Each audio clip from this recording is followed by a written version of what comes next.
제8장. 내가 오늘 명하는 모든 명령을 너희는 지켜 행하라.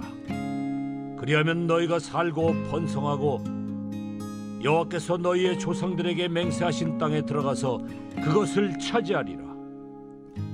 내 하나님 여호와께서 이 40년 동안에 내게 광야길을 걷게 하신 것을 기억하라.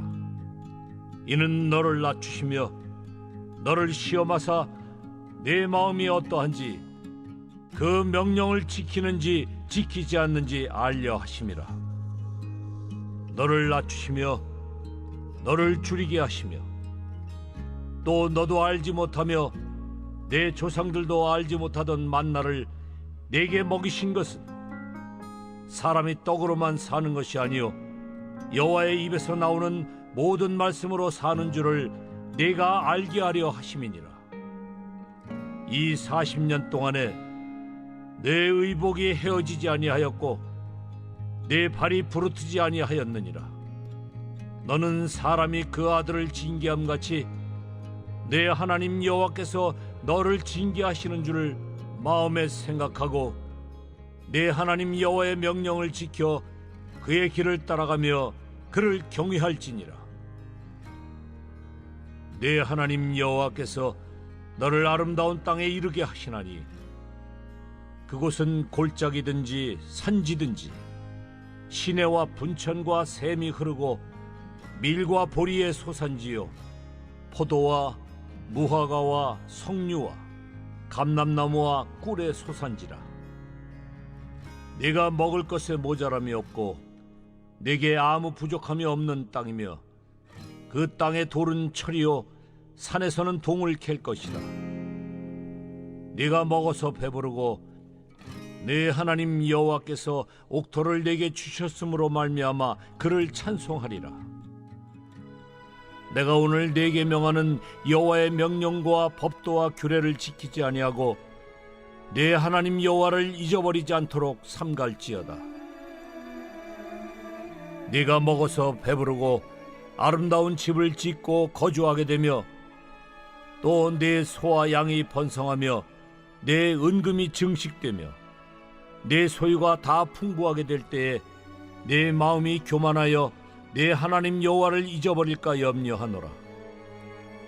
여호와는 너를 애굽 땅 종되었던 집에서 이끌어내시고 너를 인도하여 그 광대하고 위험한 광야 곧 불뱀과 전갈이 있고 물이 없는 간조한 땅을 지나게 하셨으며 또 너를 위하여 단단한 반석에서 물을 내셨으며 내 조상들도 알지 못하던 만나를 광야에서 내게 먹이셨나니 이는 다 너를 낮추시며 너를 시험하사 마침내 내게 복을 주려 하심이었느니라. 그러나 내가 마음에 이르기를 내 능력과 내 손의 힘으로 내가 이 재물을 얻었다 말할 것이라. 내 하나님 여호와를 기억하라. 그가 네게 재물 얻을 능력을 주셨습니다. 이같이 하심은 내 조상들에게 맹세하신 언약을 오늘과 같이 이루려 하심이니라.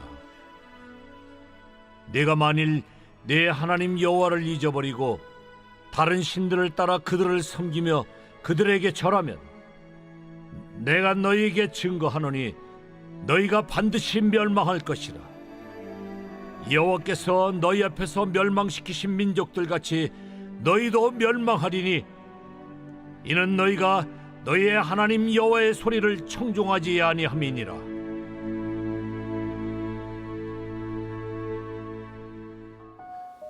새벽 영성 기도의 시간입니다.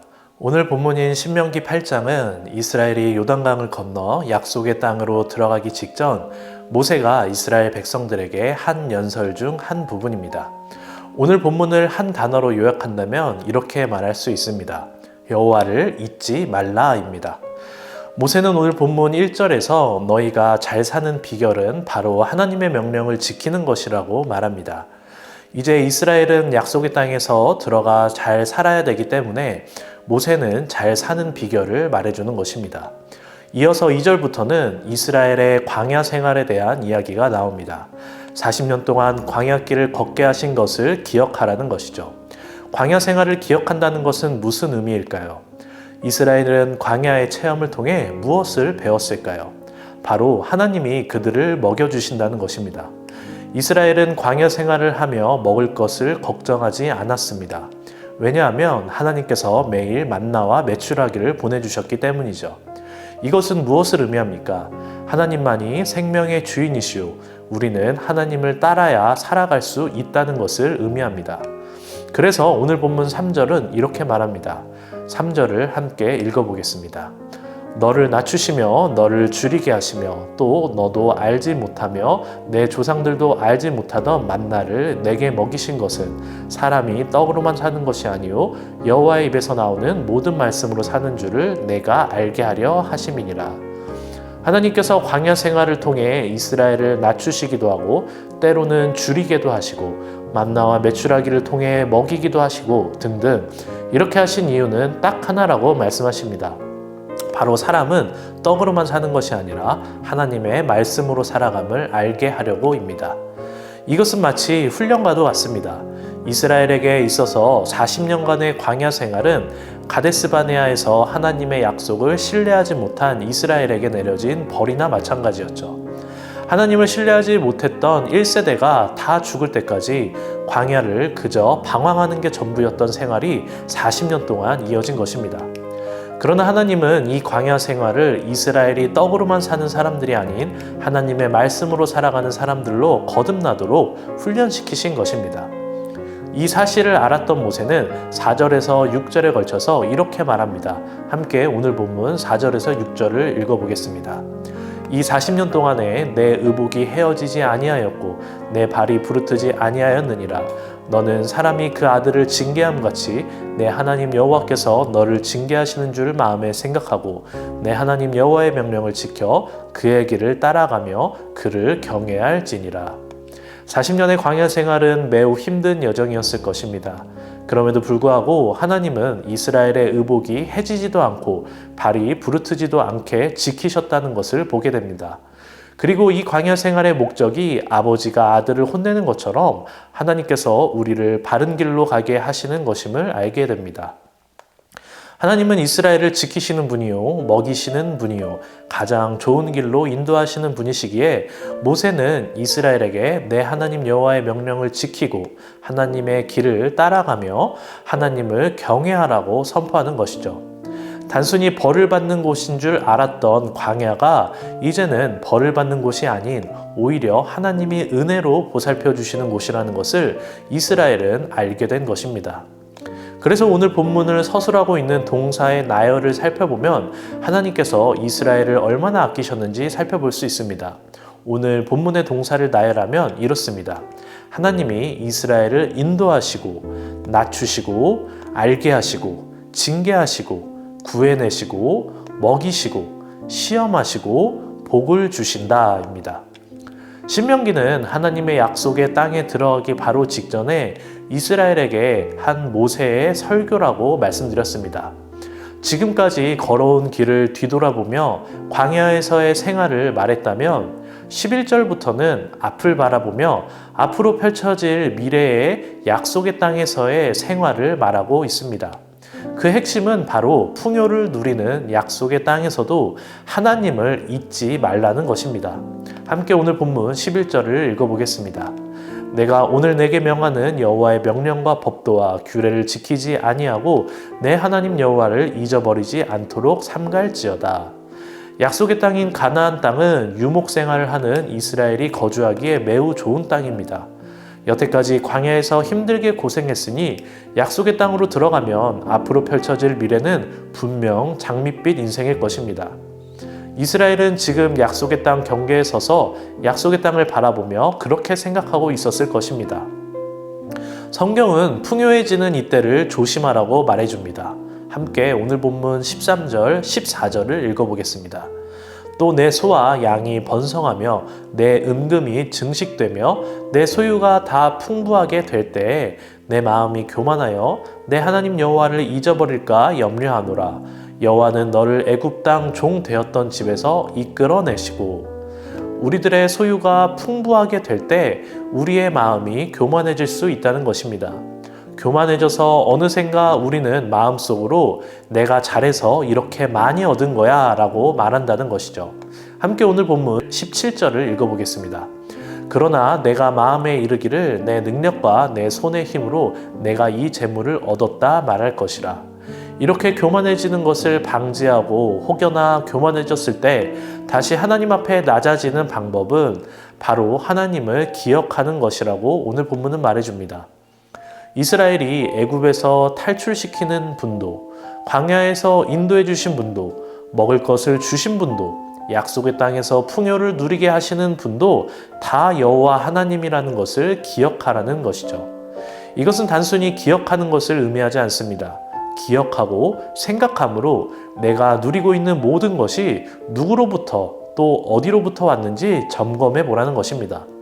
이것을 잊어버렸을 때의 결과는 멸망이라고 오늘 본문에서 말합니다. 왜냐하면 하나님을 기억하지 않으면 더 이상 하나님의 말씀을 찾지 않게 되고, 하나님의 말씀을 찾지 않으면 더 이상 하나님의 말씀을 청종하지 않게 되기 때문이죠. 하나님의 말씀을 듣지 않으니 내가 지금 가고 있는 길이 사망의 길인지 복된 길인지 전혀 알 턱이 없는 것입니다. 그래서 하나님은 오늘 본문인 신명기 8장을 통해 여호와 하나님을 기억하고 그의 말씀과 명령을 떠나지 말고 지키며 살라고 말씀하시는 것입니다. 사랑하는 성도 여러분, 이 새벽 기도의 시간에 여태까지 나를 인도하셨고 나에게 생명을 주셨고 나를 구원해 주신 하나님을 다시 한번 기억하기를 원합니다. 모든 것이 하나님의 은혜임을 기억하는 이 시간이 되기를 간절히 소망합니다. 그리하여 우리 인생이 때로는 광야길처럼 어렵더라도 이 어려운 시간을 통해 나를 훈련시키시는 하나님을 바라보기 원합니다. 또한 내 인생이 지금 풍요 가운데 있다면 이 풍요가 누구로부터 온 것인지 깊이 묵상하는 시간이 되시기를 간절히 원합니다. 사람은 떡으로만 사는 것이 아니요 하나님의 입에서 나오는 모든 말씀으로 살아가는 저와 여러분이 되기를 간절히 소망합니다. 오늘 공동기도 제목은 나라와 민족을 위한 기도입니다. 이 땅의 영적인 회복과 자유민주주의를 위해서, 분열과 갈등이 사라지게 하시고 국민 통합과 화합을 위해서, 그리고 경제가 회복되게 하시고 복음을 전하는 선교 대국이 되게 하여 주시옵소서라고 함께 기도해 주시기 바랍니다. 기도하겠습니다. 날마다 우리를 가장 좋은 길로 인도하시고 은혜로 오늘도 우리에게 새 생명을 허락해 주신 주님께 감사를 올려드립니다. 언제나 우리는 측량할 수 없는 크신 은혜를 부어주시는 하나님을 의지하고 또 기억하며 살아가게 하여 주시옵소서. 때론 우리 인생이 힘든 광야 생활 같을지라도 풍요로움 가운데 있을지라도 주님을 잊지 않고 기억하며 살아가기 원합니다. 우리 인생이 세상이 말하는 물질만 있으면 살 수 있다는 고백이 아닌 떡보다 물질보다 하나님의 말씀으로 살아가는 인생이 되게 하여 주시옵소서. 특별히 오늘은 나라와 민족을 위해 기도합니다. 이 땅에 영적인 회복이 일어나게 하시고 이 땅을 부흥케 하시고 나라의 분열과 갈등이 아닌 하나님의 평안과 평화가 임하게 하여 주시옵소서. 경제가 회복되게 하시고 어려움이 없게 하시고 복음을 전하는 귀한 나라가 되게 하여 주시옵소서. 날마다 담임 목사님을 위해 기도하기 원합니다. 성령의 능력을 더하시고 선포되는 말씀마다 회복과 회개가 일어나게 하여 주시옵소서. 성령님께서 동행하여 주셔서 영육간을 강건케 하시고 그 가정이 날마다 평안케 하여 주시옵소서. 특별히 아픔 가운데 있는 성도님들을 보살펴 주시고 암투병 가운데 있고 몸과 마음의 질병으로 고통받고 있는 주의 자녀들에게 치유의 영을 허락하여 주셔서 속히 나음받고 치유될 수 있도록 힘과 능력을 더하여 주시옵소서. 조모옥 장로님 폐의 염증이 속히 나음받을 수 있도록 도와주시옵소서. 새벽부터 나와 주님께 기도하는 주의 자녀의 목소리를 들으시고 응답하여 주시옵소서. 위로하여 주시고 치유하여 주시고 고쳐주시고 해결하여 주시옵소서. 우리의 기도를 흠양하시는 주님을 의지하며 살아가는 오늘 하루가 되기를 원합니다. 말씀대로 살아가는 힘과 능력을 더하여 주시옵고 감사하며 이 모든 말씀 예수님의 이름으로 기도합니다. 아멘.